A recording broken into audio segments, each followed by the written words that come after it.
విజయవాడ నుంచి ఒక కుటుంబం వచ్చింది. ఇప్పుడు ఆ బిడ్డలు మన మందిరానికి వస్తారు. ఆ బిడ్డ ఎస్బీఐలోనూ యూనియన్ బ్యాంకులోనూ మేనేజర్గా పనిచేస్తుంది.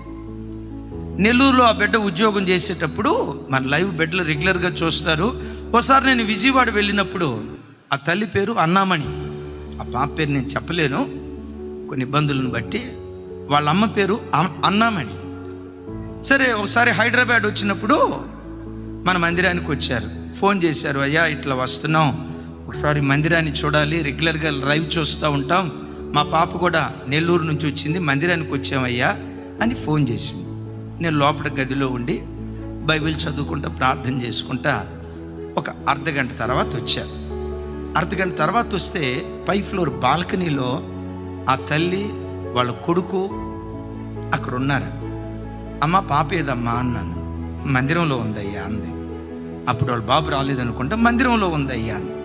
మందిరంలో ఏం చేస్తుందమ్మా అని నేను సెకండ్ ఫ్లోర్ నుంచి కిందకు వస్తే బ్యాంక్ మేనేజర్ చీపురి కట్ట తీసుకొని మందిరం ఊడుస్తూ ఉంది. చీపురి కట్ట తీసుకొని నేను అన్నా, అమ్మా ఈ ఒక్క 10 నిమిషాలే కదా ఇక్కడ ఉండేది, ఎందుకు మందిరాన్ని ఊడుస్తున్నావు?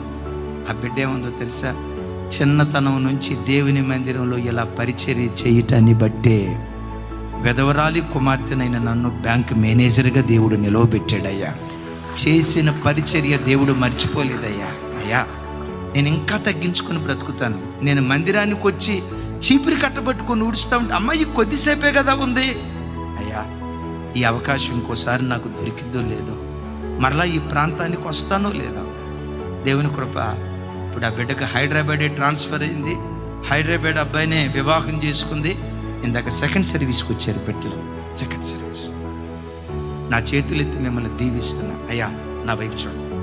మీరు మందిరానికి వచ్చినప్పుడు బయట what ever you may be, మందిరానికి వచ్చిన తర్వాత ఏదో ఒక చిన్న పని చేసేది. ఓ బాత్రూమ్ గడగటము, ఓ ల్యాబరేటరీని గడగటము. మీరు అనుకోవచ్చు మా ఇంట్లో మా ల్యాబరేటరీని మేమే గడుక్కోండి, మా ఇంట్లో వర్కర్స్ ఉన్నారు. అఫ్ కోర్స్ దేవుడు ఆ స్థితిలో ఆశీర్వదించాడు, మంచిదే. కానీ ఈ ఇల్లు ఉందే, నీ ఇల్లు కంటే శ్రేష్టమైనది. ఇది దేవుని ఇల్లు.